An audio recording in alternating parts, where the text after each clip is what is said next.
สวัสดีค่ะ Good evening. Welcome to Thai PBS World Tonight. I am Natha Gomolwatin, live from the Thai PBS studio in Bangkok, and Kun Thep Chayong is now joining me live from home. Normally, we will begin our program with the number of cases of new infection. Today, it's not the case for celebration, Kun Thep Chay, but today, the case of new infection is quite very low at 38 of new cases today. We can look at it as the best piece of news in weeks, if we may say so, because we has been desperate for good news. So with the number of new cases just at 38, I think that certainly we no matter how we look at it, I mean, it's the best piece of news for today. Yes, but it's not something to be relaxed. But we have to thank for state of emergency and curfew, which has been in place for 4 days already since Friday, and it makes the number to be reduced to 38 new cases of infection for today, and it can be said that it's the lowest in the past 2 weeks with the case of new infection. Yeah, so why we can take comfort from the declining number of new infection cases. I mean, medical experts, especially the spokesman of the Center Fighting Against COVID-19, Dr. Taweesin Yotin today cautioned against over-optimism because a lot still needs to be done. And with the figures of infection going sort of a plateau over the past 3 days doesn't really mean that we have turned the corner yet. So that means that we have to stay vigilant. He asked to use a boxing term, saying that we cannot lower our guard. Otherwise, we get knocked out before we know it. That's right. It's very clear comparison for Thai people in general right now that we have to keep our guard high and we cannot be too complacent with the lower number of the case of new infections. But if we look back of the case of infection in the past 2 weeks, the number was highest on 21st of March. That day, the number rose to 188. And since then, the number tend to be higher than 100 until yesterday that it was 51. And today is 38 new cases. So we can see things in perspective and see how the number of infection has been on the slope of rising.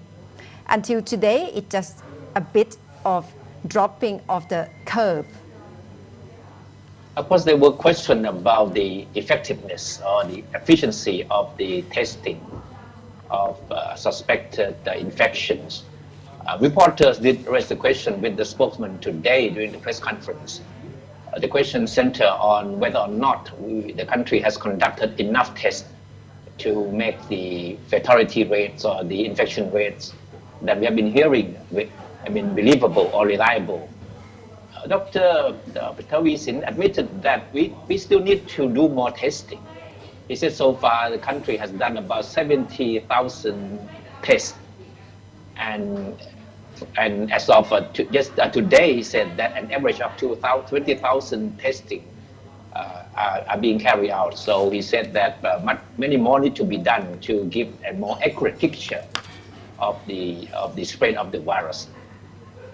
Yes, it's quite understandable in terms of number of testing on PCR. And as Kun Thep Chay mentioned, so far, totally it's 70,000 testing has been done already. And nowadays, it's about 10,000 each in Bangkok and 10,000 each in provinces. So totally, each day, Thailand can do about 20,000 of testing on PCR. Dr. Taweesin, of course, attributed the drop in the number of new cases to the implementation of the curfew. And he said Thai people can pat themselves in the back for their good work done. But of course, we have to stay vigilant. And he said that if you stay home, then you can consider yourself that you are contributing to the drop in the new infection cases. So his message is very firm that we need to continue to stay home and to practice strict social distancing. Yes, and as of now, perhaps the likelihood of having 24 hours curfew is something that we need to see whether authority will make a decision to extend longer hours of curfew to 24 hours or not if the number of cases of new infections still remain at about this level. Yeah. And the biggest concern for the government at the moment is the arrival of many Thais traveling back from abroad. And this group of people are seen as the potential source of spreading of infections. So the Prime Minister, General Prajurit Chan-o-cha, has been firm in making sure that all the returnees, the Thais or arrivals or foreign arrivals, need to be subject to state quarantine of a minimum of 14 days. So no matter who you are and whatever papers you carry with you, even if you have so-called fit to fly certificates, but once you land in Thai soil, you need to be quarantined for 14 days to ensure that you will not be another source of the infection. Yes, so it must be quite a big disappointment for Thai who want to return home at this very juncture, but they still have to wait. And a group of Thai students who were in Japan, their schedule to be returned to Thailand has to be delayed a bit. But right now, staff of Foreign Ministry Affairs in Japan has been trying to take care of them, of staying over in Japan. But many more are waiting to return home. Of course, the government has made it even more difficult for Thais to return with the requirements that they have the so-called fit to fly certificates and then certifying documents from the Thai embassies. And Kunathai and I have been talking to a number of Thais who are still overseas and waiting for their turns to come back. And of course, the people we talked to, they said they are more than happy to be subject to the state quarantine as long as they know that they have a chance to come back. Yes. And Kun Thepchai, it has become like normal schedule for Thai people at about 11:30 or about 12 o'clock at noon each day that we have to listen to this guy in general. I'm referring to Dr. Taweesin Vissanuyothin, spokesperson of COVID-19 Situation Administration.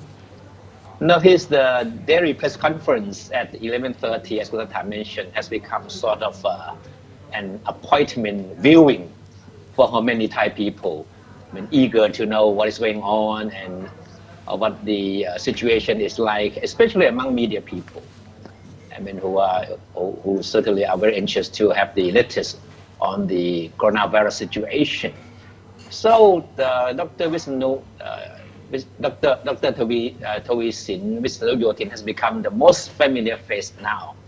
We can refer to him as the face of the Public Health Ministry in communicating both the bad news and good news, on encouraging news, discouraging news to the Thai audiences now. So Dr. Taweesin is quite an interesting person. He's a psychiatrist by training and by profession. And because of that, maybe he has been able to handle the daily press conference, which of course carries with it a lot of pressure, quite well. You have to credit him for his calm demeanor in conveying bad news and taking questions from reporters. And he was quite good at putting everything in layman's terms so that people would not get confused by all those medical terms or medical jargons. And so every press conference that he gives this day always ends up with something that become clearer and something that the media can certainly go back to their offices and can communicate to the people at large. Yes, and each day he will begin with the number of new cases of infection and the total number. So it's become the figure that Thai people would like to hear. What's the development of coronavirus in Thailand? And today he has something to say regarding COVID-19. And he said COVID-19 doesn't discriminate in regard to age, it's a mistake to think that because you are young and more physically robust, so you are more immune to the virus. That's quite clear warning from Dr. Taweesin. This is a point that he has been stressing every day. I mean, he has been firm with his message and also very compelling with his plea for people to really, practice social distancing and staying home. And he always directs his point at young people because he believes that there has been a misconception that young people, who think they are more physically robust and stronger than older people, then they are more immune to the virus. So this is totally a wrong conception. And it's something that he tried to point out every day. And every day in the press briefing, he would single out cases in which young people either get infected or even succumb to the virus. Yes, that's what the message from Dr. Taweesin is quite clear, that he liked to support social distancing at home and he understands the situation. And even though among family members, we all need to practice social distancing, being away from the person next to us at least 1 meter or 2 meters. Also, he said, if we all cooperate by staying home and practice social distancing, there is no need for a 24-hour curfew. So that's quite clear from Dr. Taweesin today, Kun Thepchai, that if we carry on staying home and practice social distancing, curfew won't be extended. This statement was in response to questions raised by reporters yesterday when there was rumor that the government was planning to introduce an around-the-clock curfew, right? So Dr. Taweesin said, if things are getting better, and if people cooperate by staying more at home and practice social distancing, there would not be any need for the curfew hours to be extended. And so he was very straightforward with his answer. In fact, the question should have been directed to the government, right? But Dr. Taweesin answered the questions with certainly a lot of authorities and very believable in what he said. Yes, in the capacity as spokesman of COVID-19 Situation Administration Center, he has a lot of pressure to make it clear and make the point every day in the press conference. And also today, he also mentioned, if you want your normal life back, if you want your freedom to commute and travel back, all you need to do is to keep flattening the curve. So that's what we all have to do right now, Kun Thepchai, flattening the curve. That's right. As I said, he is always firm with his daily message. But from time to time, he manages to inject some sense of humor into the otherwise very serious situation. And he takes questions with a smile and then was quite calm in his answering these questions. So today, of course, he anticipated a lot of questions about when the curfew would be lifted and whether or not the partial lockdown will be gone in the near future. And then said, so all you have to do if you really want your life back as you used to have, then your job is to cooperate in helping to keep the curve flattened. Yes, that's quite clear. I think we all would like to get our life back, and we cannot do this all alone because we are in this together. And the only way out is to stay home, social distancing, and try to comply with the order of state of emergency and especially the curfew, which has been in place for 4 days already. Dr. Taweesin has a very interesting childhood. His life, even though today he has certainly reached the height of his career, but his early life, when he was a child, his life was far from being easy. He was the second of 5 siblings in the family. And, he almost lost his leg in an accident. And his mother passed away in her 40s while he was in secondary school. And then he had to sort of study and work at the same time to help look after his younger brother and sister. So he did a lot of different jobs, including raising pigs. Just imagine having to raise pigs. on his, and then at the same time also try to focus on his schoolwork. And so and this is how he learned life the hard way. And he also, even besides raising pigs, he also had to go to markets to sell sweet snacks and making paper bags from newspaper to sell to earn enough money for the family. So he certainly had a very a rough life when he was much younger than today. Yes, and I have some comments from Thai people who watched him when he did press conference today. So let's take a look of some of the comments that Thai just sent the message to him while watching him having a press conference. The message to him is tend to be greeting Dr. Taweesin, and one comment in particular said she would like to convey support to the doctor because he communicates so well, so clear. And also Kun Kwan Tirn, another comment, she said that the doctor is very talented in having clear explanation of what's really going on about COVID-19 situation. Kun Thepchai. Yeah. You know, if Dr. Taweesin had his choice when he was young, he would have become an artist or a writer because when he was much younger than today, he preferred art and writing. No, but eventually he decided to pursue medical studies because it was his parents' wishes. Because it was back then, of course, I mean, people would want to believe that that focusing on schoolwork and becoming a doctor would be the best way to help lift the family out of poverty. And that's why Dr. Taweesin decided that to follow the family's wishes and chose to become a doctor. And of course, he made the right choice. Yes. I guess to be a psychiatrist does help really in this situation, because for the sentiment of Thai people right now must be full of confusion, quite confused what's going to happen next, full of worries, and would like the message of clear and precise direction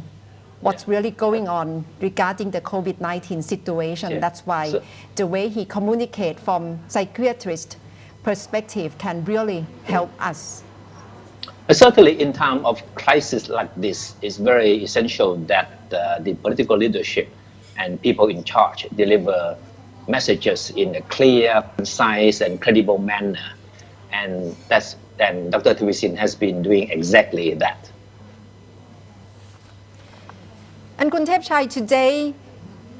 the Prime Minister Prayut Chan-o-cha does have a press conference after cabinet meeting. And he declared that COVID-19 is part of national agenda and agreed to adjust the current fiscal budget by increasing the central fund and additional funding estimated at 1 trillion baht from domestic sources to fight the pandemic. So that's the latest development of economic help, economic funding to help people who are facing difficult situation. Yeah, Gunata, this is very important because this promises to be the biggest amount of loans ever to be sought by a Thai government in recent history.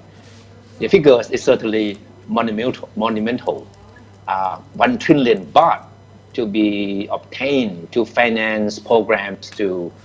rehabilitate people suffering from the pandemic and to help improve the healthcare system. And at the same time also to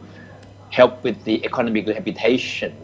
and that which is quite essential because we all know that the pandemic has wreaked havoc on the economy. People losing jobs and the economy will certainly contract. And of course, it's very likely and it's going to be the case that the country will enter a state of recession. So that means that a lot of government spendings will be needed to lift the country out of recession.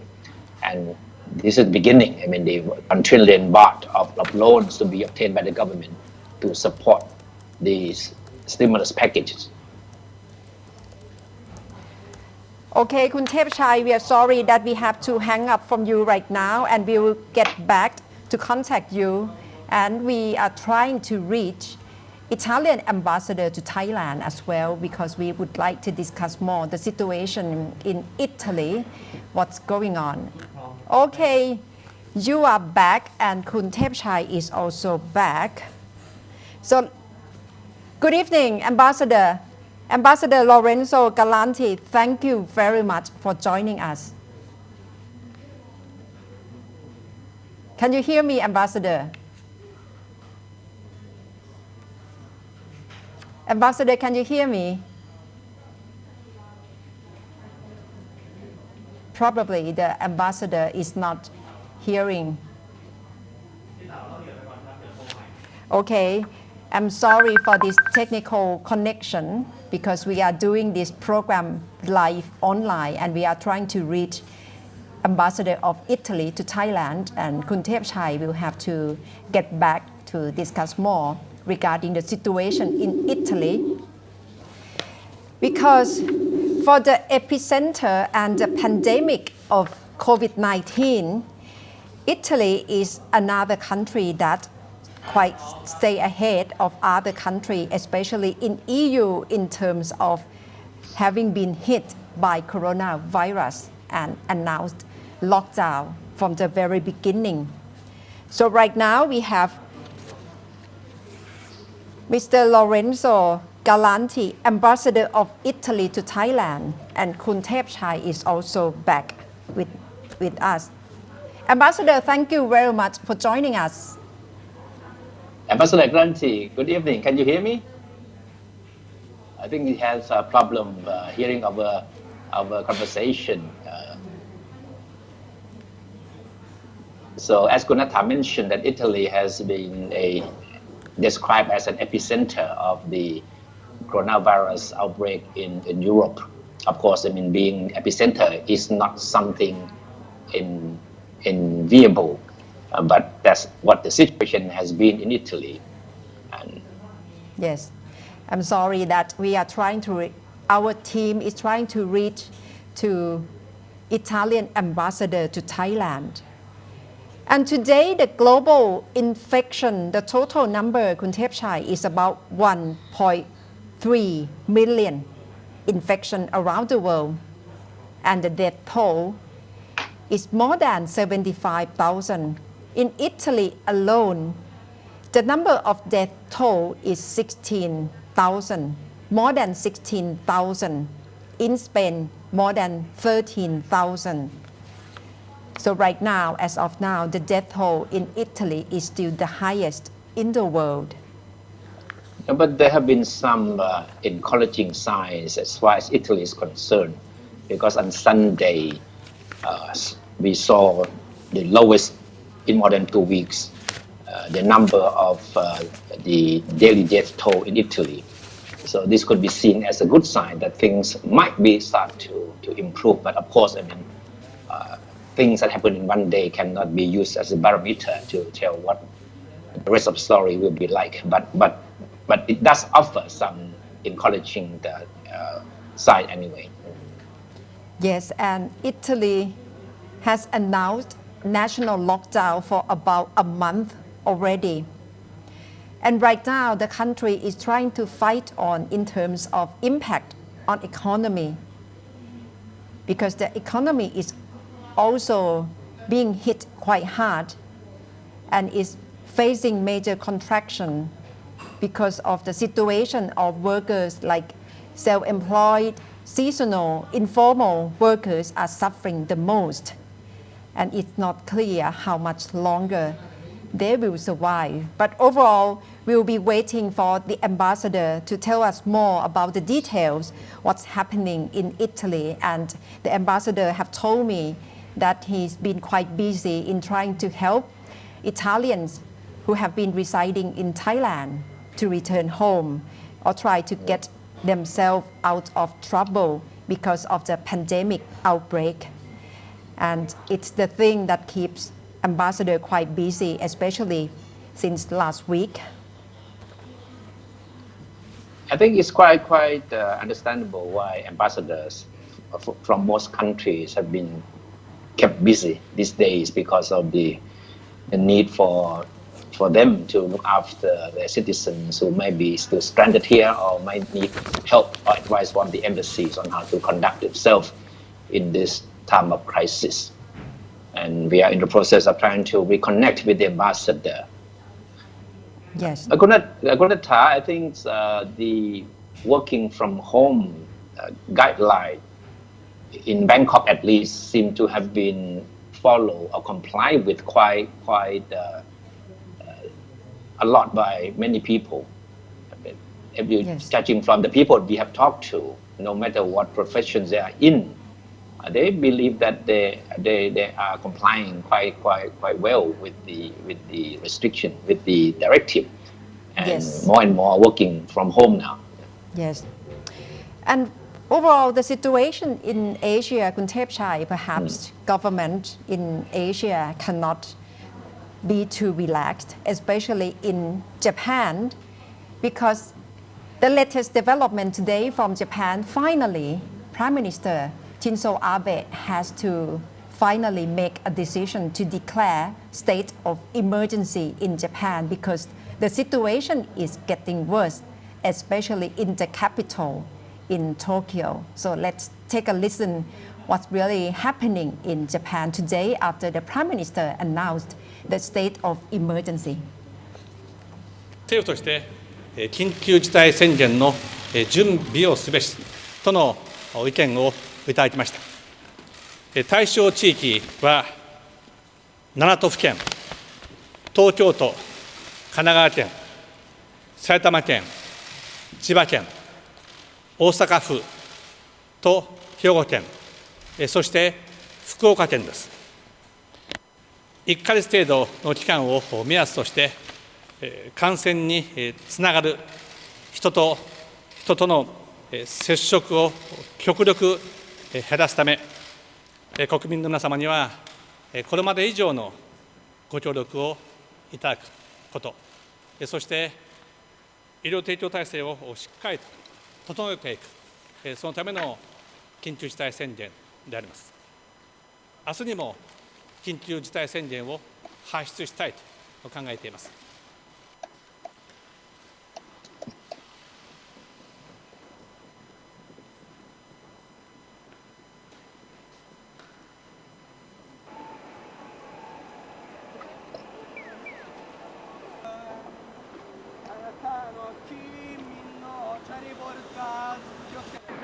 State of emergency.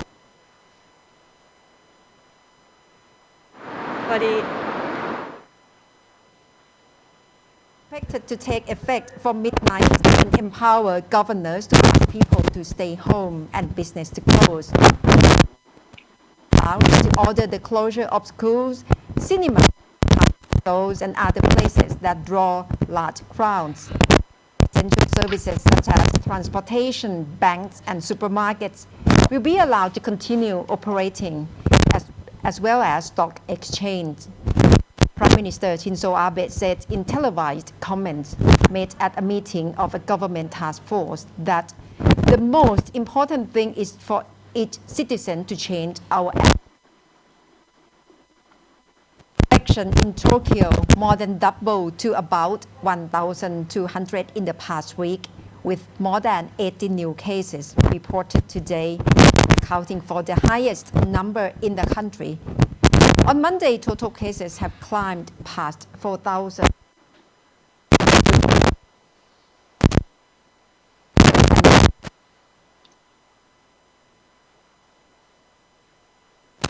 Wade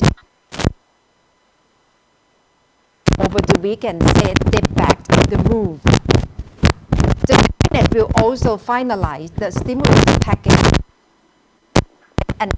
trillion yen, or 990 billion US dollar, equal to 20%. Equal to 20% of Japan's economic output to cushion the impact of the epidemic on economy.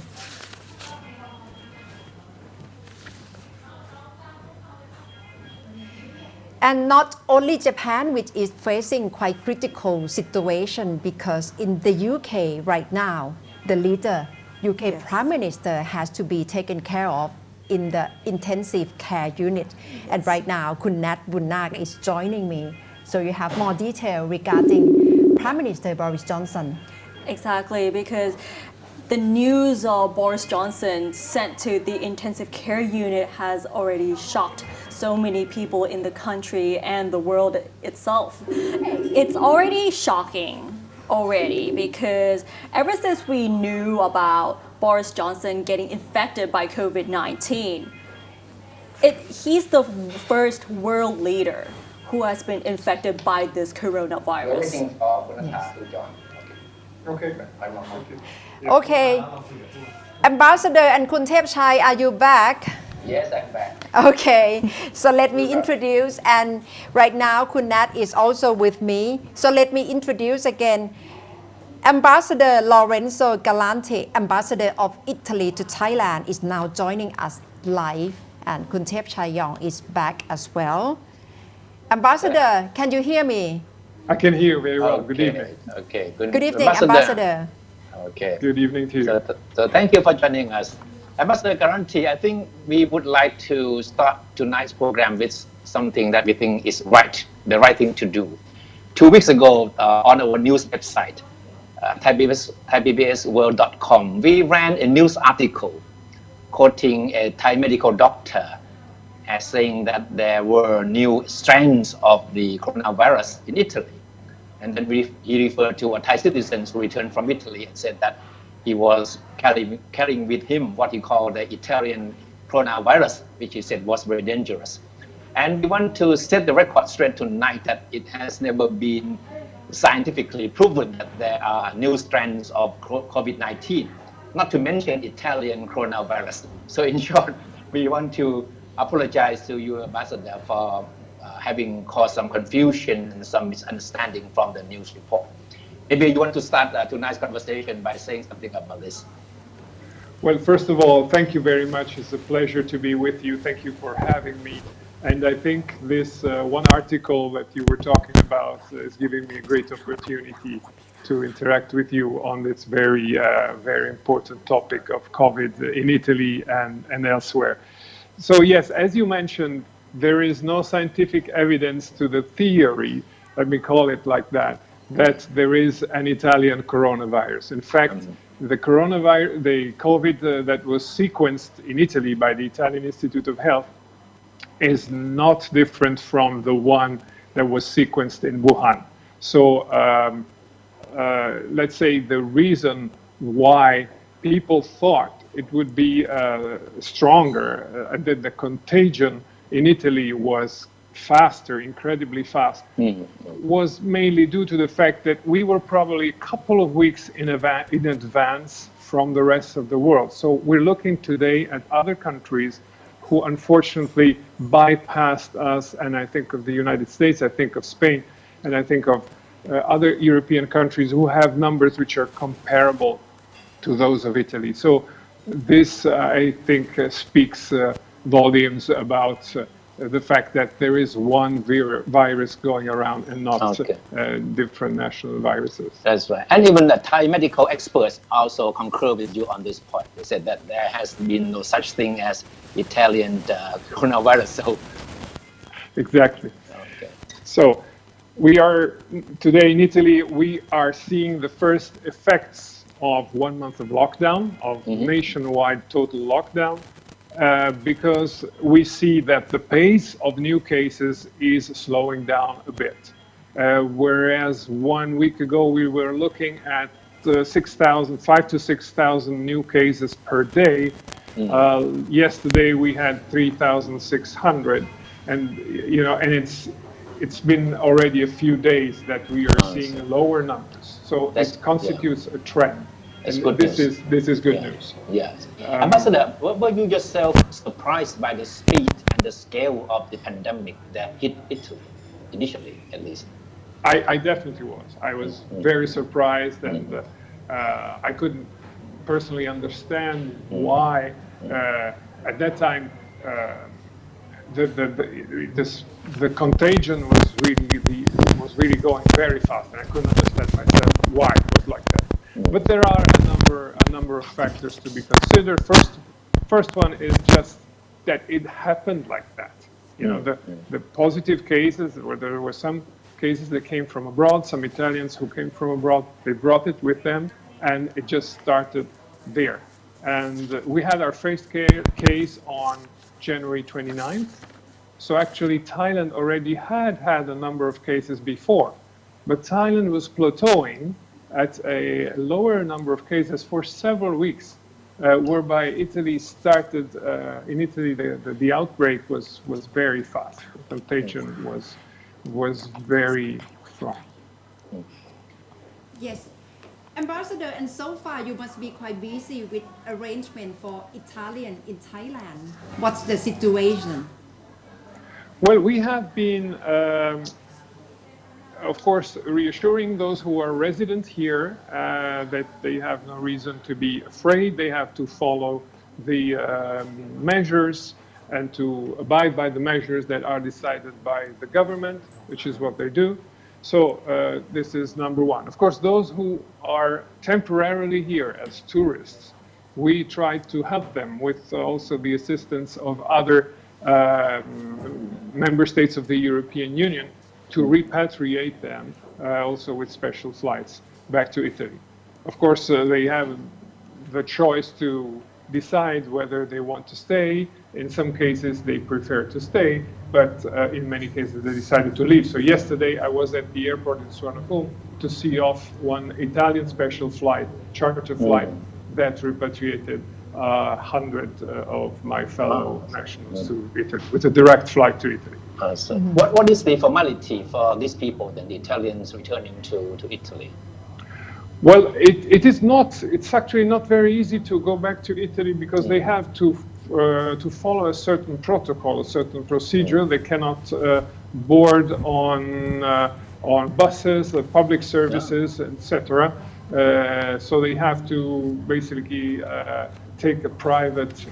once they arrive to the airport or a train station, they have to take a private car, basically. So it's not easy for them. Of course, they have to report to the health authorities once they're back home, and they will have to quarantine. Of course, there's a general lockdown, but in their case, they have to quarantine, which means they have to self-monitor and report their condition to the health authorities for 14 days. I see. How tough is the lockdown in Italy compared to what happens in Thailand? Well, in Italy, it's a compulsory lockdown, meaning that basically everyone is at home, and the only people who are outside are, well, of course, the police, because they have to enforce the lockdown, and then the food chain, the supply chain of the food sector, so from the retail, let's say, upstream to the producers, and then utilities and critical services, but that's it. So the cities are empty. It's very striking when you look at videos and photos from Italian cities because they are totally empty. Ambassador, and what about the situation of medical personnel in Italy? Do they need more equipment, and what's their well-being right now? Well, the great challenge is the intensive care units, because what you want to do in this kind of pandemics is you want to make sure that everybody has access to intensive care units. So you want to keep, that's one of the reasons why you want to keep the contagion as low as possible. It's better a longer duration, but with a lower rate of contagion than a spike. Nevertheless, in our case, we had a spike, so the health system was severely under stress. We are starting to see a more sustainable pattern right now. One thing I would like to say, because it's been in the media a lot, and not only in Thailand but everywhere, there was the very inaccurate idea that Italy was kind of letting elderly people die, choosing young people to elderly people in what they call the triage. Apparently, if you have not enough intensive care units, you have to choose. Well, we've never really come to that, and I would like to formally deny that this is happening in Italy. On the contrary, we're trying to save lives, and this is the first, let's say, the first goal of our what we call the Italian model, basically. Nice. The Italian model is based on a constant dialogue with scientists and health experts. It's based on incremental measures, proportional measures. It's based on transparency towards citizens. We like to inform them. We want them to know what is happening in the country. And this model was recognized as effective by WHO. So I think so far we are quite proud of what is going on. Our health system is considered, globally speaking, one of the best. But indeed, it has been put under a very severe strain. I see. You know, despite the severity of the situation in Italy, so you're saying that the country has never reached a point in which it has to resort to triage, I mean, choosing who to stay or to let go, right? You have never come close to that point. No, luckily not. And of course, many countries have helped us. They have sent respirators, and yesterday we received 2 respirators from Thailand.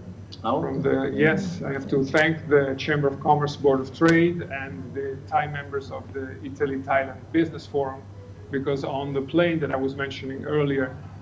going to Italy with 100 Italian citizens, we also shipped 2 respirators that were donated by Thailand to an Italian hospital in Bergamo. Bergamo is one of the most affected cities in the north of Italy. But Italy has experienced such an outbreak. So what would be your advice to Thailand in terms of dealing the coronavirus outbreak here? Well, I think that, like I said before, our model was to to follow the advice of scientists and health experts, which I think Thailand is doing, in fact, very much. And we have to adopt. All countries have to adopt certain measures. Thailand is doing this in an incremental way, very much like Italy. Well, of course, Thailand currently has 2,800 cases only. I say only, but in relation to Italy, with respect to Italy, it's a small number. But we're seeing the readiness in adopting further measures should the contagion require so. So I think Thailand is doing well, and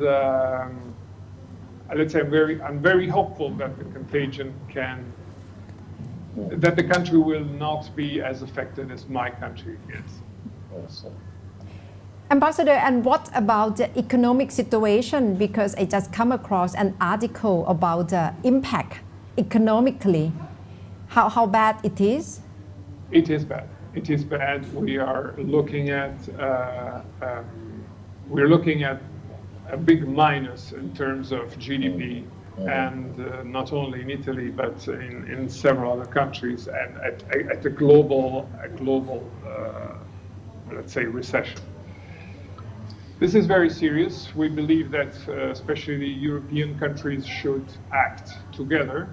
They should help each other, because this is fundamental. There is no way that one single European country can make its way out of this crisis alone. So we believe it is very critical that we find ways to mutualize our, let's say, way out of this crisis by supporting each other. But this is the great challenge of the future. Of course, why we look at phase 2, meaning when we will able, in Italy at least, to leave our homes and go back to the real life, we also have to think of measures that will be able to support the economy. And just yesterday, the Italian government adopted a plan for a special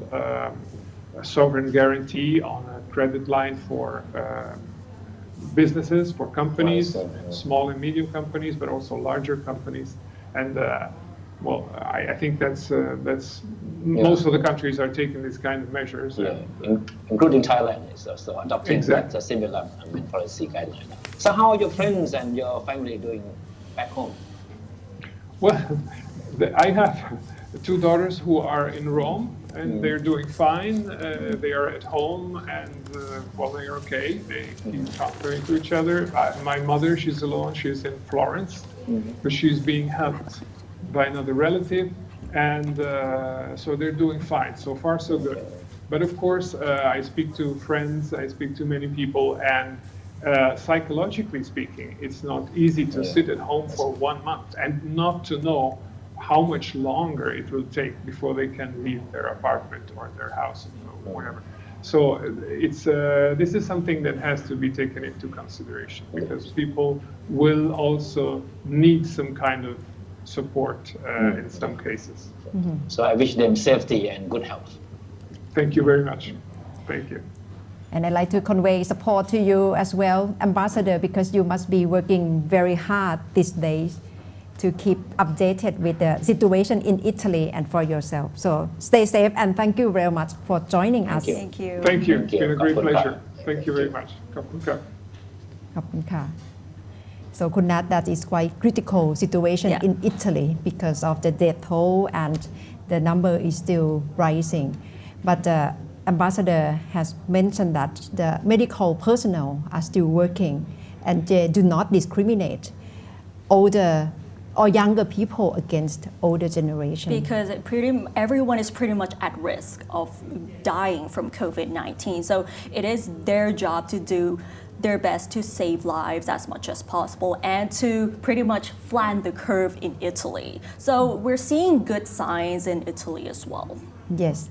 And in the UK, we mentioned this before Ambassador joined us. What's the critical or how critical situation of Prime Minister Boris Johnson of the UK? So the news of Boris Johnson getting COVID-19 is already shocking for people in the UK. So ever since we found out last week that he got infected, which is on the March 26th, so it was last week, he self-isolated himself for around 10 days. The symptoms that he got are still persistent. So it includes high temperature and coughing for more than 10 days. So yesterday he was sent to hospital, but then today he was sent to intensive care unit after his conditions have deteriorated in only 24 hours. Yes, and right now we can see timeline of his symptom. More of a timeline of his diagnosis from the first day up until now he's under the intensive care unit. So basically his symptoms have worsened during over 10 days. Yes, and Kun Thepchai is now back and joining us. And what's the political implication there, Kun Nat, because it must be quite difficult in terms of running the whole country. Prime Minister is now in intensive care unit. So who is in charge right now? Right now is Dominic Raab, who's the foreign minister, or in other words, you could call him the first Secretary of State. So based on the previous reports, if the prime minister could not fulfill his duties, they would usually nominate the first Secretary of State. So Dominic Raab is the foreign minister as well as a karate black belt. And he's also a very hardliner for Brexit as well. So he has always supported the UK to leave the EU bloc. And what about the situation, the latest situation in the UK regarding the pandemic? So the recent situation right now, the confirmed cases so far are more than 50,000 people who have confirmed to be infected by COVID-19, with more than 5,000 deaths, and around almost 300 people have been recovered from the virus. Yes, and I'm sure world leaders from many countries Yes. also convey support to Boris Johnson as well. Plenty of world leaders out there, including the President of the United States, Donald Trump. So I'll read out the quotes to you. So I also want to send best wishes to a very good friend of mine, a friend of our nation, Prime Minister Boris Johnson. We were very saddened to hear that he was taken into intensive care this afternoon. Americans are all praying for his recovery. He's been a really good friend. He's been really something very special, strong, resolute, doesn't quit, and doesn't give up. Besides Trump, we also have the French President, Emmanuel Macron. All the support for Boris Johnson, his family, and the British people at this difficult time. I wish him to overcome this ordeal quickly. Another quote from Canadian Prime Minister Justin Trudeau, sending my best wishes to Prime Minister Boris Johnson for a full and speedy recovery. My thoughts are with you and your family right now. Hope to see you back at number 10 soon, referring to Downing Street.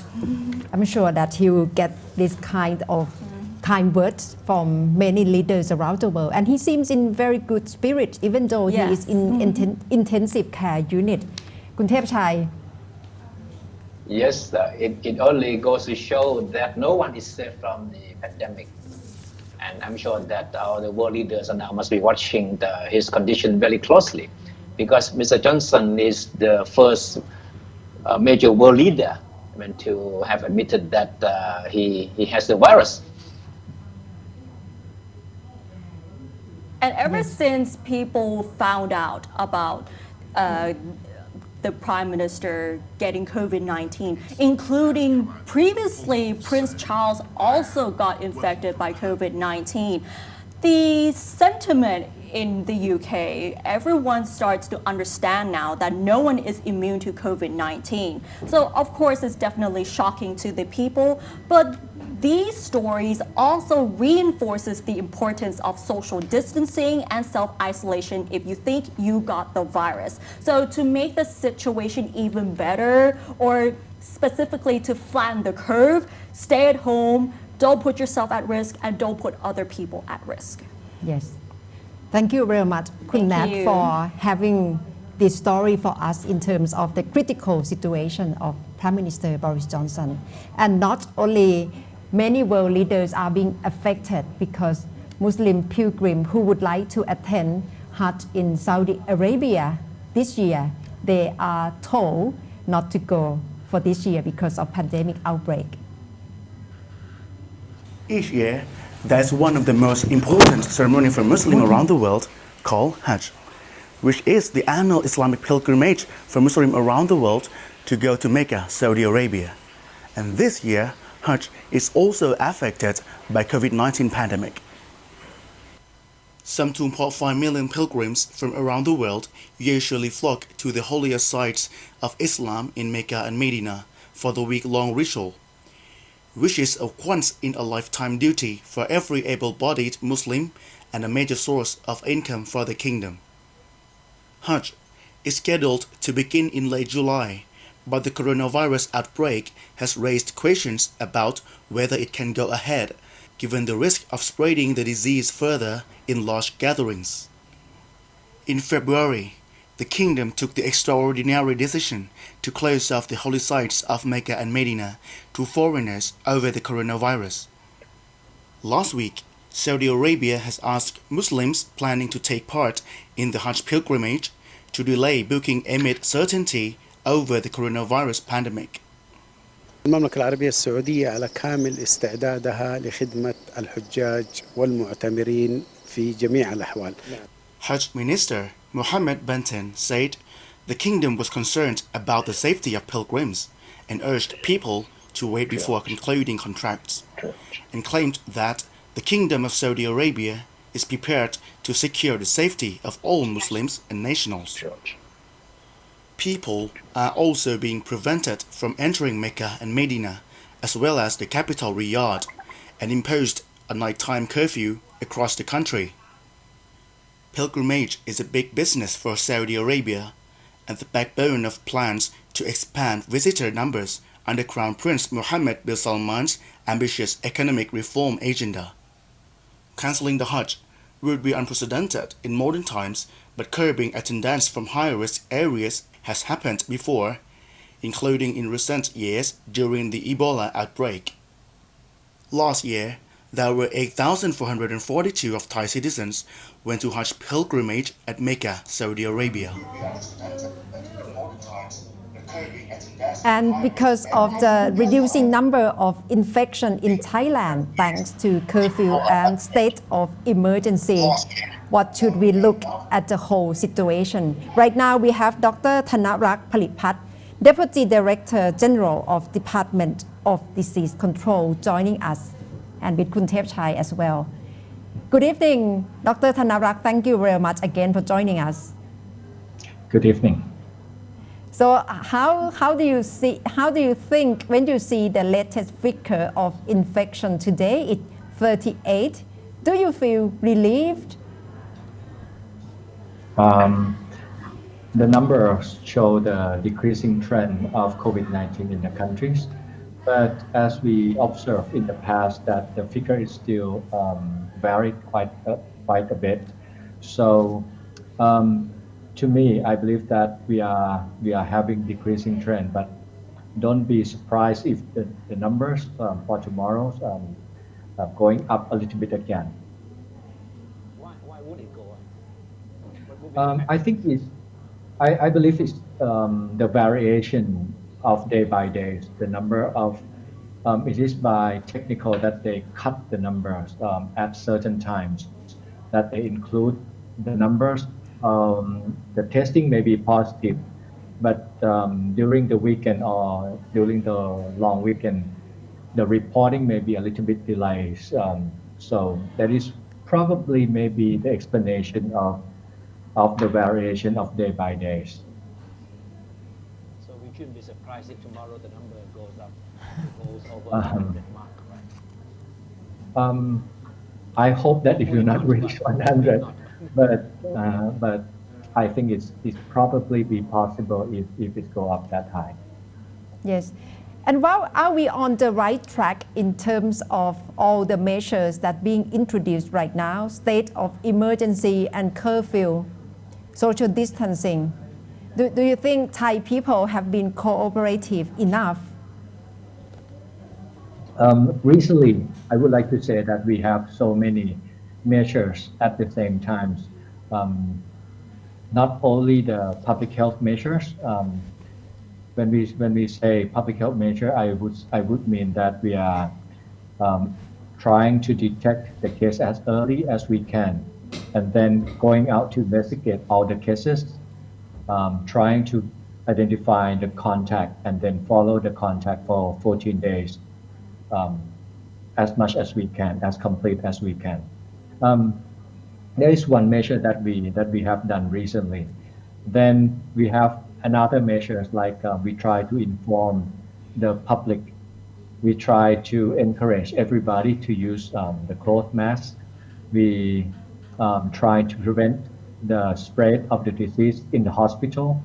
We encourage every sector, every setting to have alcohol gel available for everybody in public places. And recently we have social distancing measures. So is this the combination of all of the things that we have done recently that I think brought the trend down recently? Yes, and Dr. Tanarak, with the total number of testing on PCR right now, we heard Dr. Taweesin told us today that it's about 70,000 something. Mm-hmm. Do you think it should be faster in terms of having total testing? Okay. If you look back, I believe that we have done quite a good job on this, and I think we should give credit to everybody involved.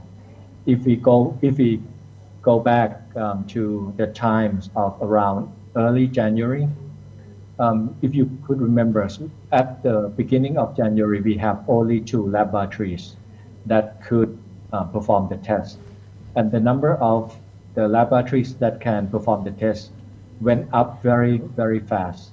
Today, we have the capacity of being able to test more than 20,000 samples per day, going up from just around 100 or 200 in the beginning of January. If you consider that we are still developing countries, and with the capacity that we are trying to expand at this rate, I think everybody should be satisfied on the effort of everybody. So you don't think we have problems with the scale and the efficiency of the testing? I believe that everyone involved, not just the Department of Medical Science or universities, even public hospital or public laboratories, they are also trying to do their best as well to help the nation with the capacities. And what are the situations or what are the factors that we should all be mindful of in terms of helping each other, of preventing ourselves from infection? Right now we know social distancing, work from home, stay at home, and also the policy of curfew. Do you think it's enough? I think it starts to show the effect recently with the combination of all other factors as well, as I mentioned earlier. For example, the use of face masks in the public places, if we observe, went up quite very rapidly, from around 10-20% at early March. Now, if you go out into public places, I believe more than 90% now wearing closed masks. With the combination of all the effort, recently, I think that's helped us with the situation that we are in right now. There are still minor things that we still have to work on, and I would like to mention that some of the things is also major. Some of the major things that we should try to solve is the problem of stigma and discrimination. As we see recently, there were a protest against the patient who has been discharged from the hospital. This is the situation that I would like to say that shouldn't be happen here in Thailand. We should not have too much fear in our heart that make us not using the reason well enough. So if I would like to ask and trying to make everybody understand is that the stigma and discrimination will not solve the problem. It will even make the problem worse. What we should try to do is trying to understand what is going on. The patients who has been discharged from the hospital is safe enough. They should not. I can say with my confidence that they would not spread the disease to the community. We are very well aware of patients when to discharge the patients. When we discharge the patient, we are very confident that he or she will not spread the disease in your community. So you think the government should Yes. work harder? I'm so sorry, Kun Thepchai, because right now we cannot hear your voice, so I will have to end the conversation here, and our team will invite both of you back to join me. So that's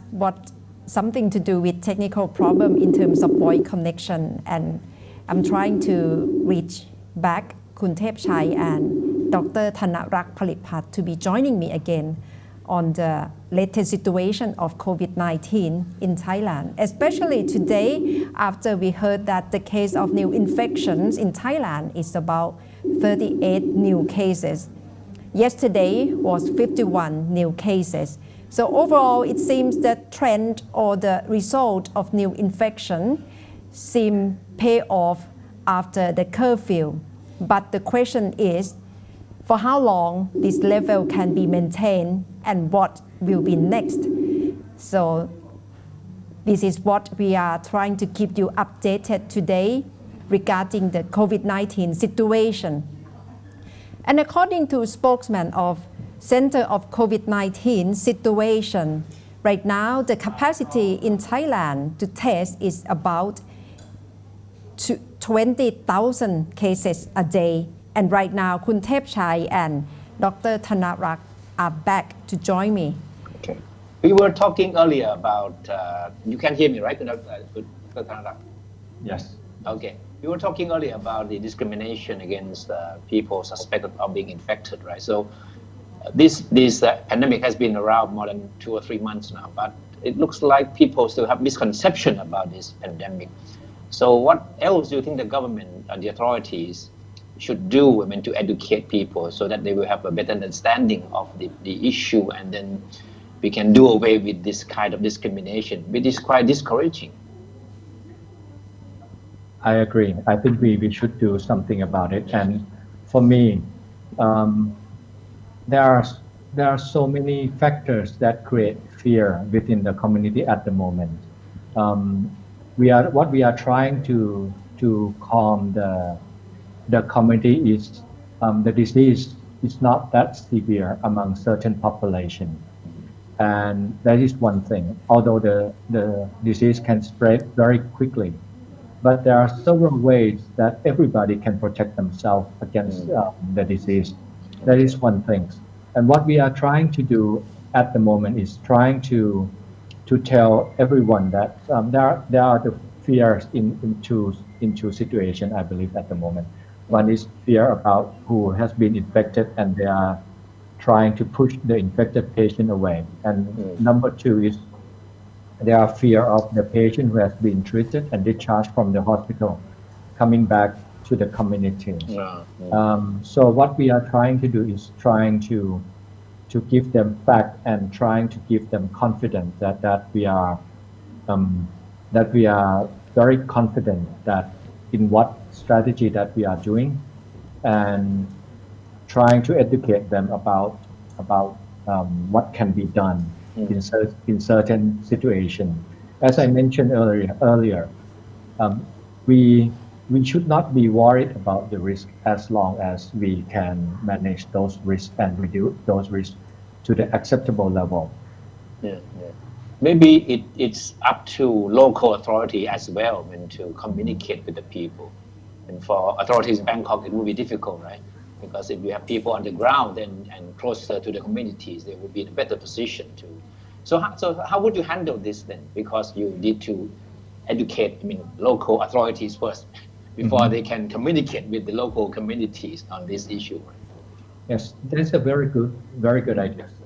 In terms of trying to educate people, I think we have to work both at the central level, with the media and social media. And that's one strategy. And we also have to use the health volunteers or using the local authorities to trying to get into those public and trying to provide them with the right information. So we have to work in different ways in order for us to convey this message to the people who now have fears in their heart. And Dr. Tanarak, what is the urgent need among medical personnel right now around the country? Because we have heard a lot about shortage of PPE or mask N95. What's the situation? I would say, with the information that I received this morning, I believe that there are always two parts of the problem, or two or three issues. I believe that at the moment we have enough of the PPE for quite some time that we still have in our stock. Second thing is that the management to make this PPE to the place that don't have enough of it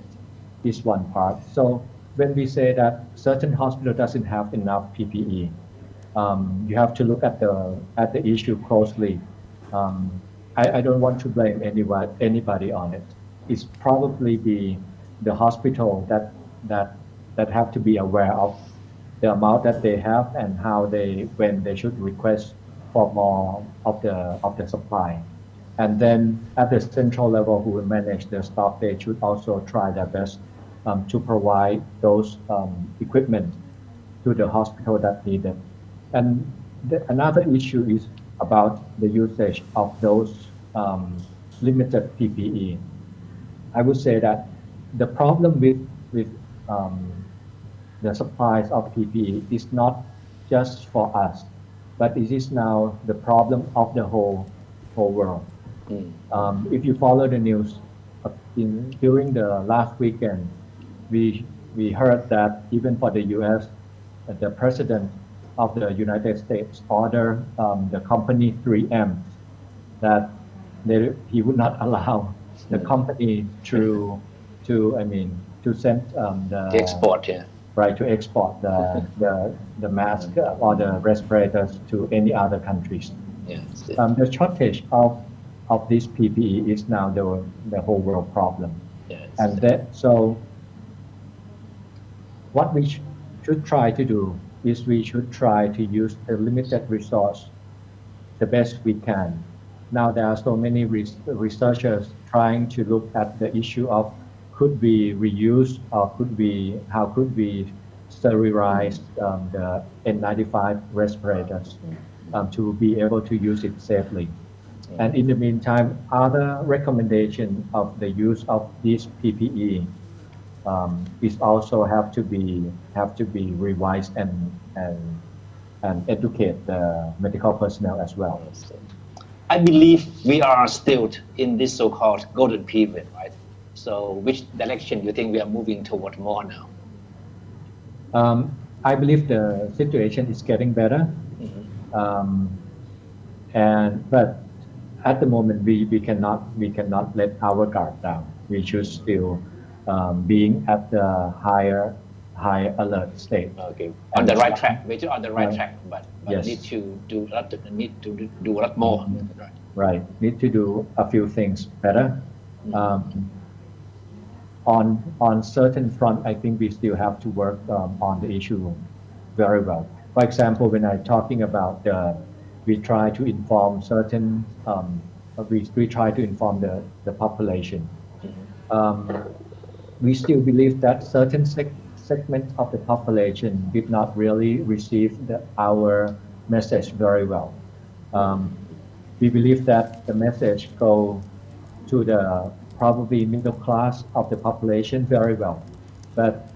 other population, we may not have good enough strategy or good enough means to convey the message to other segments of the population. So I still think that we still have to work very hard on educate those end of the people. And Dr. Tanarak, the only hope we can have right now to end this pandemic, is it the vaccine? Yes. Not just vaccine, I think, probably other kind of treatment as well. Recently, there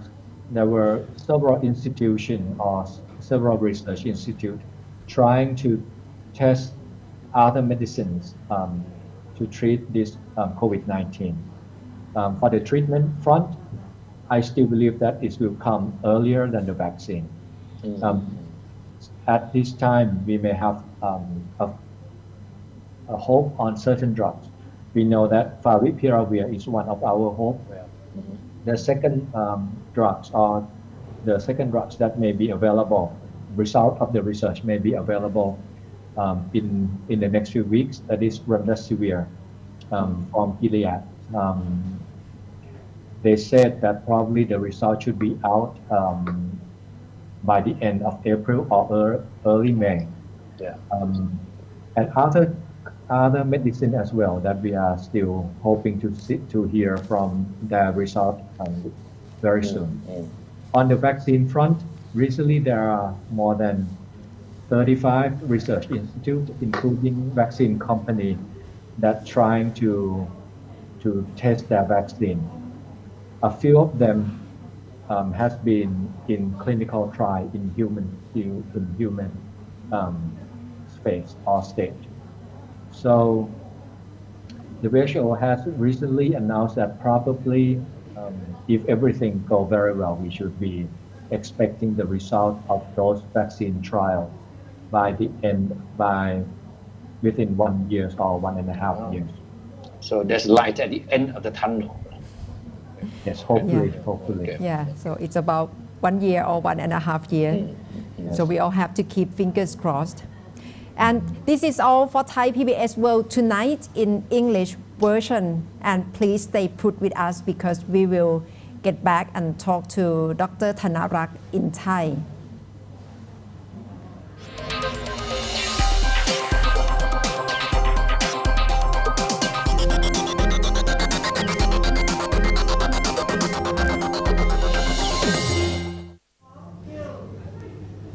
เอาละค่ะกลับมาพบกับไทย PBS World Tonight ในภาคภาษาไทยต่อนะคะเพื่อที่จะให้คุณผู้ชมติดตามสถานการณ์โควิด -19 กันอย่างเข้าใจและมาตรการต่างๆที่กำลังเดินหน้านะคะว่ามีทิศทางอย่างไรช่วงนี้นายแพทย์ธนรักษ์ผลิพัฒน์รองอธิบดีกรมควบคุมโรคอยู่กับเราในสายค่ะและคุณเทพชัยหยองด้วยค่ะครับสวัสดีครับคุณหมอครับคุณหมอดูเหนื่อยหน่อยนะครับอะไรทำให้คุณหมอเหนื่อยที่สุดทุกวันนี้ตรงนี้เป็นความลับครับ น่าจะภารกิจเยอะนะคะแต่ว่าวันนี้ได้ข่าวว่าคุณหมอให้สัมภาษณ์กับสื่อหลายสำนักนะคะกว่าที่จะมาถึงช่วงของเราซึ่งให้สัมภาษณ์สดๆช่วงนี้คงต้องให้ข้อมูลให้ความรู้และคุยกับสื่อเยอะหน่อยใช่ไหมคะคุณหมอครับใช่ครับแล้วก็ผมคิดว่าส่วนนี้เป็นมาตรการวันนี้ผมมีเวลาพอดีวันนี้มีอาจารย์ท่านหนึ่งซึ่งผมเคารพตั้งคำถามซึ่งน่าสนใจมากมาคำถามหนึ่งว่ามาตรการที่เราดำเนินการตอนนี้มีอะไรบ้างแล้วผมคิดว่ามาตรการอะไรบ้างที่คิดว่าน่าจะมีส่วนในการช่วยประเทศตอนนี้นะครับรวมไปถึงเรื่องของการนำเสนอมาตรการใหม่ๆที่อาจจะนำมาใช้ในปัจจุบันได้พอผมเขียนประเด็นนี้ทบทวนส่งไปให้อาจารย์เรียบร้อยแล้วผมก็เลยนำมาตรการที่ผมนำบทความที่ผมเขียนส่งให้อาจารย์นะครับโพสต์ใน Facebook ด้วยซึ่งความเป็นจริงเนี่ยเราที่ผ่านมานี่เราทำมาเยอะมากแล้วเราก็ได้มีการปรับมาตรการหลายมาตรการทีเดียวนะครับให้มันมีความเข้มข้นขึ้นตามระดับความเสี่ยงแล้วก็ผมมีความรู้สึกว่ามาตรการแรกที่ผมเขียนผมจำได้เลยนะครับว่าผมบอกว่ามาตรการที่สำคัญเบอร์หนึ่งเลยเนี่ยคือเรื่องของการสร้างความรอบรู้ให้กับประชาชนแล้วก็ผมก็จริงจังกับเรื่องนี้นะครับเพราะถ้าผมมีโอกาสผมก็จะพยายามช่วยทำในส่วนนี้ด้วยครับหมายความว่าคุณหมอยังมีความรู้สึกว่าคนไม่น้อยยังมีความเข้าใจต่อเรื่องนี้ไม่ตรงทางคลาดเคลื่อนอยู่หรือไม่เข้าใจเท่าที่ควรจะเข้าใจเลยครับผมคิดว่าเรื่องนี้ยังน่าจะมีกัดอยู่พอสมควรครับคือเวลาผมพูดเรื่องนี้ผมมักจะบอกว่าอย่างนี้ครับว่าการทำตามๆกันเนี่ยนะครับมันเราหรือว่าการที่เราทำเรื่องใดเรื่องหนึ่งไปด้วยความกลัวหรือว่าด้วยอะไรก็แล้วแต่เนี่ยมันไม่ใช่ความเข้าใจจริงๆถ้าตราบใดที่เรายังไม่เข้าใจจริงๆเนี่ยเวลามันเกิดปัญหาใดปัญหาหนึ่งขึ้นมาเนี่ยคนก็จะมีโน้มที่จะทำตัวบางอย่างหรือว่ามีวิธีการบางอย่างเนี่ยที่มันไม่มีเหตุไม่มีผลขึ้นมาซึ่งการปฏิบัติตัวแบบไม่มีเหตุมีผลเนี่ยผมคิดว่ามันแสดงให้เห็นถึงความยังไม่เข้าใจสถานการณ์จริงๆครับอย่างตัวเลขวันนี้นะคะคนก็อาจจะสงสัยนะคุณหมอเพราะว่าผู้ติดเชื้อใหม่38คนอาจจะเริ่มรู้สึกว่า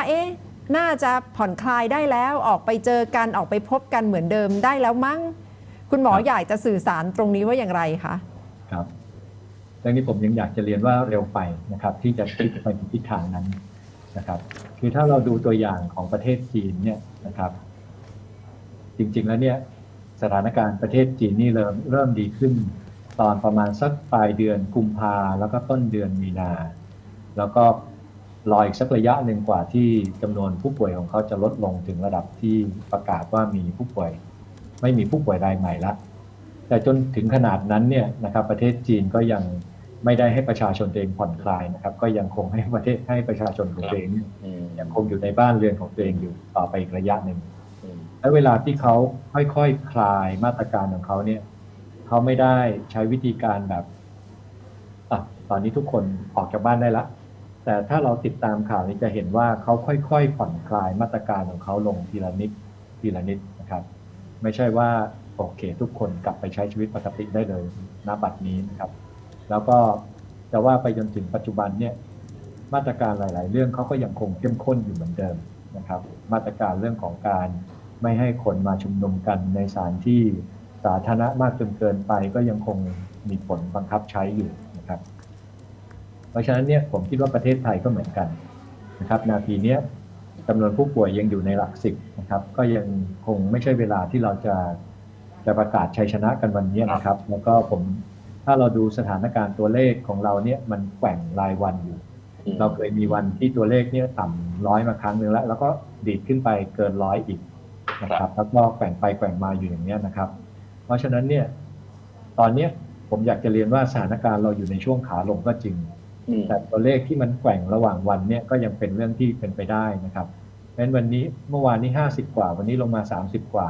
ถ้าพรุ่งนี้จะกลับขึ้นไป70กว่าหรือใกล้ๆ100หรือเกิน100เนี่ยก็อย่าได้ประหลาดใจหรือว่าอย่าได้กังวลนะครับผมคิดว่าเราดูแนวโน้มภาพรวมดีกว่านะครับแล้วก็จะเห็นว่าสถานการณ์อยู่ในทางที่ค่อนข้าง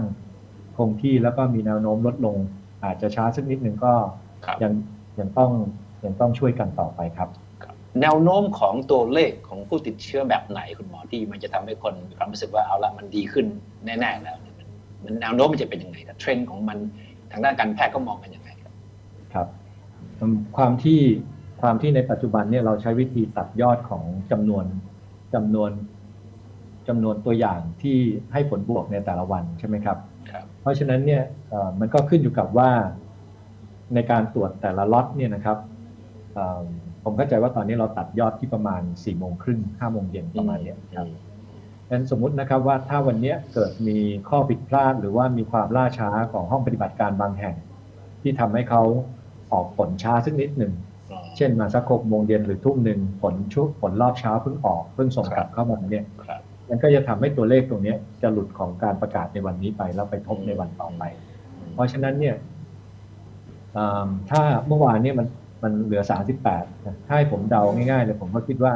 อาจจะมีห้องแลบบางห้องแลบอาจจะเป็นอย่างที่ว่าทำให้รอบการรายงานนี้มันอาจจะล่าช้าเกินไปแล้วก็ทำให้การตัดยอดของเมื่อวานนี้อาจจะได้ตัวเลขที่ต่ำไปเพราะฉะนั้นเนี่ยตัวเลขของเมื่อวานบางส่วนอาจจะโดนเอามาทบในยอดที่จะไปรายงานในวันพรุ่งนี้เนี่ยนะครับเพราะฉะนั้นตัวเลขที่แกว่งไปแกว่งมาอย่างเงี้ยก็อาจจะเกิดขึ้นได้เหมือนกันแต่คุณหมอครับแต่คุณหมอยืนยันว่ามันไม่ได้เกิดจากความพยายามในการที่จะทำให้ตัวเลขมันดูดีใช่ไหมครับว่ามีคนสงสัยว่ามันตกลงมันเป็นmanipulateตัวเลขหรือได้หรือเปล่าใช่ไหม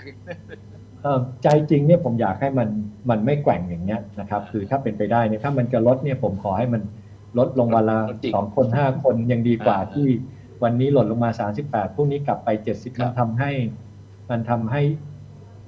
จะว่าเป็นจริงมันทำให้เราแปลผลข้อมูลค่อนข้างยากมากเหมือนกันนะครับถ้าเทียบกันว่ามันลดทุกวันละนิดวันละหน่อยกับโอ้โหนี่มันแกว่งจนต้องใช้สถิติเข้ามาช่วยในการแปลผลข้อมูลเนี่ยนะครับ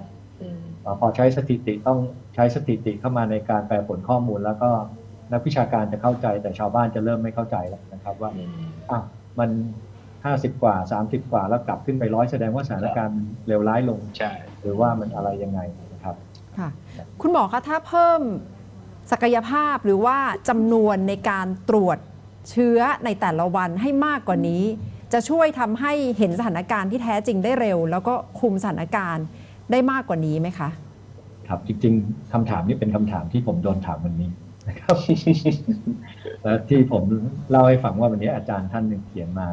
มาถามแล้วก็ขอให้ผมอธิบายเรื่องนี้ให้ฟังนะครับอยากจะเรียนอย่างนี้ครับว่าถ้าถอยกลับไปในช่วงต้นปีเนี่ยเรามีห้องปฏิบัติการเพียงแค่2 แห่งที่สามารถตรวจโควิดได้ครับห้องปฏิบัติการที่กรมวิทยาศาสตร์การแพทย์แล้วก็ห้องปฏิบัติการที่จุฬาลงกรณ์มหาวิทยาลัยนะครับและหลังจากนั้นเราก็พยายามเพิ่มศักยภาพของการตรวจทางห้องปฏิบัติการเนี่ยมาเรื่อยๆนะครับจนวันนี้ผมเข้าใจว่าเราตรวจได้มากถึงเกือบประมาณ 20,000 ตัวอย่างละต่อวันครับซึ่งก็เป็นศักยภาพที่ผมคิดว่าน่าพอใจระดับหนึ่งเมื่อเทียบว่าเราเป็นแค่ประเทศที่กำลังพัฒนานะครับมีทรัพยากรด้านนี้อยู่ค่อนข้างจำกัดครับความสามารถที่จะเพิ่มศักยภาพอย่างรวดเร็ว ขนาดนี้ผมคิดว่าทุกคนน่าจะต้องให้เครดิตกับคนที่ทำงานด้านนี้ไม่ว่าจะเป็นกรมวิทยาศาสตร์การแพทย์ห้องปฏิบัติการเอกชนรวมทั้งห้องปฏิบัติการของมหาวิทยาลัยทุกแห่งที่ช่วยกันคนละไม้คนละมือจริงๆนะครับแล้วก็ตรงนี้คือศักยภาพที่เพิ่มขึ้นนะครับพอเรามีศักยภาพที่เพิ่มขึ้นเราก็พยายามเหมือนกันที่จะขยายวงการตรวจออกไปนะครับอยากจะเรียนอย่างนี้ครับว่าของพวกนี้ศักยภาพพวกนี้สำหรับประเทศกำลังพัฒนาเนี่ยมันไม่ได้ว่าดีดนิ้วแล้วมันจะขึ้นมาเลยนะครับไม่ใช่ว่าเราต้องการศักยภาพให้ตรวจได้ 50,000 ตัวอย่างมันไม่เกิดขึ้นในช่วงข้ามปีมันก็ต้องค่อยเป็นค่อยไปแล้วผมส่วนตัวผมอยากจะเรียนว่าผมพอใจแล้วก็ผมรู้สึกดีกับทุกฝ่ายที่ให้ความร่วมมือในรอบนี้จริงๆนะครับคราวนี้พอเรามีศักยภาพขยายขึ้นเราก็อยากจะตรวจเพิ่มเราก็สามารถตรวจเพิ่มขึ้นได้ยกตัวอย่างว่าถ้าจำได้นะครับประมาณสักกลางเดือนที่แล้วนี่เองนะครับเราจะมีปัญหาอย่างที่เราได้ยินกันว่าคนไข้ตรวจต้องรอผล3 วันบ้าง5 วันบ้างนะครับแต่ตอนนี้พอกำลังตรวจของเราเพิ่มขึ้นเนี่ยนะครับไอการรอพวกนั้นนะก็จะเริ่มน้อยลงนะครับตอนนี้ผมมีความรู้สึกว่าถ้ามีการรอผลตรวจนานระดับวันหรือ2 วันเนี่ยปัญหามันไม่ได้อยู่ที่ตัวศักยภาพของการตรวจแล้วปัญหามันอยู่ที่การจัดการตัวอย่างนะพยายามกระจายตัวอย่างไปให้ห้องปฏิบัติการที่ให้ได้แบบทั่วถึงกันนะครับไม่ให้ไปกองอยู่ที่ห้องปฏิบัติการใดห้องปฏิบัติการหนึ่งนะครับในเรื่องนี้ต้องมีคนเข้ามาจัดการด้วยเหมือนกันนะครับในขณะเดียวกันที่กรมควบคุมโรคตอนนี้เราก็ได้ปรับแนวทางการตรวจวินิจฉัยใหม่เพื่อให้สามารถที่จะทำการตรวจได้กว้างขวางขึ้นทั้งในฝั่งผู้ป่วยใหม่แล้วก็ทั้งในฝั่งผู้สัมผัสนะครับเพราะฉะนั้นเนี่ยจะเห็นนะครับว่าที่ผ่านมาเนี่ยอยากจะเรียนว่าอย่างนี้ครับเราทำงานตามความเสี่ยงเราทำงานทุกอย่างรัดกุมตามสมรรถภาพตามศักยภาพที่เรามีในแต่ละช่วงเวลานะครับแล้วเราก็พยายามอย่างเต็มที่จะขยายศักยภาพอย่างต่อเนื่องเพื่อให้เราสามารถรับมือกับสถานการณ์ที่อาจจะรุนแรงได้เพิ่มขึ้นต่อไปเรื่อยๆนะครับเพราะฉะนั้นอยากจะเรียนให้ทุกคนทราบนะครับว่าทุกฝ่ายนะครับก็พยายามอย่างเต็มที่ในการที่จะช่วยเหลือในการที่จะช่วยกันแก้ปัญหาครั้งนี้แล้วครับถึงแม้จะมีข้อจำกัดเหมือนที่คุณหมอได้แจ้งมาเมื่อสักครู่เนี่ยคุณหมอก็อยากให้สังคมเราเชื่อในตัวเลขที่เราแถลงทุกวันใช่ไหมครับว่ามันเป็นตัวเลขที่ออกมาจากการรวบรวมจริงๆการตรวจสอบแล้วจริงๆไม่ใช่เป็นตัวเลขที่มันมีเบื้องหน้าเบื้องหลังอะไรตัวเลขที่เราใช้ในแต่ละวันเนี่ยครับเป็นตัวเลขที่ได้รับรายงานเข้ามาทั้งหมดแล้วก็ตัดยอดตามหลักเกณฑ์การรายงานตัวเลขตั้งแต่ต้นเป็นต้นมาครับเพราะฉะนั้นตอนแรกเนี่ยนะครับระยะแรกของการนับเคสเนี่ยของการนับจำนวนผู้ป่วยตอนแรกถ้าจำกันได้นะครับก็คือเราต้องให้ตรวจ2 แลบก่อนยืนยัน2 แลบนะครับแล้วถึงจะบอกว่าคนนี้ป่วยจริงนะครับเราก็มีเหตุผลของเราตอนนั้นเพราะว่าห้องปฏิบัติการยังไม่นิ่งยังไม่คงที่บางครั้งห้องปฏิบัติการหนึ่งบอกว่าบวกอีกห้องปฏิบัติการหนึ่งบอกว่าลบเดี๋ยวก็ต้องกลับไปตรวจกันใหม่อีกรอบทำให้การออกผลเนี่ยค่อนข้างจะล่าช้าแต่ว่าความล่าช้านี่ไม่ได้เกิดจากความจงใจให้ล่าช้าแต่เกิดจากกระบวนการที่เราคิดว่ามันจำเป็นที่จะต้องทำนะครับแล้วพอช่วงหลังพอเราเริ่มตัดสินใจว่าโอเคผลจากห้องปฏิบัติการเดียวก็พอนะผลจากห้องปฏิบัติการเดียวก็พอถ้ามีผลบวกมาจากห้องปฏิบัติการเดียวเราก็จะรายงานผลบวกเลยซึ่งวันนั้นก็คือวันที่เรามียอดผู้ป่วยสูงที่สุดละ188 คนถ้าจำได้แล้วหลังจากนั้นมันก็ลดลงมาเป็น120 คนแล้วก็วิ่งเต็มอยู่แถวนั้นนะครับแต่จะเห็นนะครับว่าถ้าตามข่าวกันจริงๆเนี่ยพอเราเริ่มเปลี่ยนมาเป็นให้ผลบวกจากห้องปฏิบัติการเดียวก็รายงานผลบวกแล้วเมื่อไม่กี่วันนี้เองครับถ้าตามข่าวกันก็จะเห็นว่ามีอาจารย์ท่านหนึ่งออกมาบอกว่าขออภัยที่รายงานผลบวกของนายแพทย์คนหนึ่งออกไปเราคิดว่าเป็นผลบวกปลอมนะครับการรายงานผลจากห้องปฏิบัติการเดียวนะครับแล้วก็รายงานผลบวกเลยเราก็จะเจอผลบวกปลอมอย่างเงี้ยได้จำนวนหนึ่งซึ่งก็แต่ก็ยังอยากจะเรียนให้ทราบนะครับว่าการได้ผลบวกปลอมในแง่ของการควบคุมโรคก็ยังดีกว่าได้ผลลบปลอมผลลบปลอมก็คือบอกว่าลบแต่จริงๆบวกนะครับเพราะฉะนั้นเนี่ย ก็ถือว่าอย่างน้อยที่สุดเนี่ยก็เราก็ได้ทำการควบคุมโรคไปพลางแล้วครับก็ไม่ว่าทางเลือกใดนะครับไม่ว่าเราจะขยับไปทางไหนถ้าเราใช้2ห้องปฏิบัติการผลจาก2 แลบเราก็จะเจอปัญหาความล่าช้าพอเราใช้ห้องปฏิบัติการเดียวเราก็จะเจอปัญหาว่าเราอาจจะรายงาน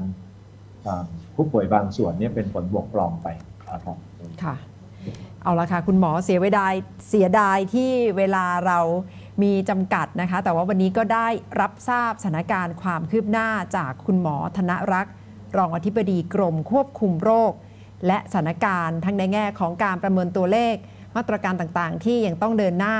และผลการตรวจในห้องแลบซึ่งคุณหมอก็ยืนยันว่าทำเต็มที่ตามศักยภาพที่จะทำได้อย่างถึงที่สุดแล้วนะคะสำหรับในช่วงเวลานี้ค่ะซึ่งก็เป็นตัวเลขที่เพิ่มขึ้นจากก่อนหน้านี้ด้วยนะคะโดยเฉพาะถ้าเทียบกับเดือนมกราคมวันนี้ขอบพระคุณคุณหมอมากค่ะที่ร่วมรายการกับเราทั้งภาษาอังกฤษและภาษาไทยนะคะและเราจะพยายามรบกวนคุณหมออัปเดตสถานการณ์กันทุกสัปดาห์ค่ะวันนี้ขอบพระคุณคุณหมอค่ะครับสวัสดีครับสวัสดีครับและลาคุณผู้ชมไปเลยนะคะสำหรับไทย PBS World Tonight ทางภาคภาษาอังกฤษและภาษาไทยค่ะคุณเทพชัยยองดิฉันณัฐา โกมลวาทินและคุณหมอธนรักษ์ผลิตพัฒน์ลาไปเลยค่ะสวัสดีค่ะสวัสดีครับสวัสดีครับ